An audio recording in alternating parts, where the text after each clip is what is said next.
જોઈ રહ્યા છો TV9 હું છું હાર્દિક મોદી। સમાચારોની શરૂઆત કરીએ જ્યાં લંપટ શિક્ષકને ફટકારાઈ છે આજીવન કેદની સજા। એક બે નહીં 9 તરુણીઓને ભગાડી અને 10 છોકરીઓને ભગાડીને પોતે પુસ્તક લખવા માંગતી હોય અને જે કે આખરે મેદી મુરાદની સનકી શિક્ષકને પોલીસે પકડ્યો છે અને ફટકારી છે આજીવન કેદની સજા। અમદાવાદ સીબીઆઈ કોર્ટે આરોપી ધવલ ત્રિવેદીને આજીવન કેદની સજા ફટકારી છે અને 3 લાખ રૂપિયાનો દંડ પણ ફટકારવામાં આવ્યો છે।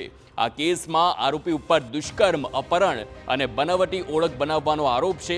આ કેસની તપાસ ગુજરાત પોલીસથી હસ્તગત કરી સીબીઆઈને સોંપવામાં આવી હતી।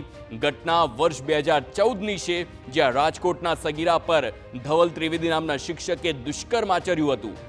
આરોપી 10 perfect woman in my life નામનું પુસ્તક લખતો હતો અને એટલે જ તેણે 9 યુવતી અને સગીરાઓને પ્રેમ જાળમાં ફસાવી હતી। આરોપી ધવલ યુવતીઓને ફસાવવામાં માહેર હતો। તેણે ચોટીલાની એક યુવતી પર દુષ્કર્મ પણ ગુજાર્યું હતું। આરોપી અગાઉ પેરોલ પર હતો અને બહાર આવી દુષ્કર્મ આચર્યું હતું।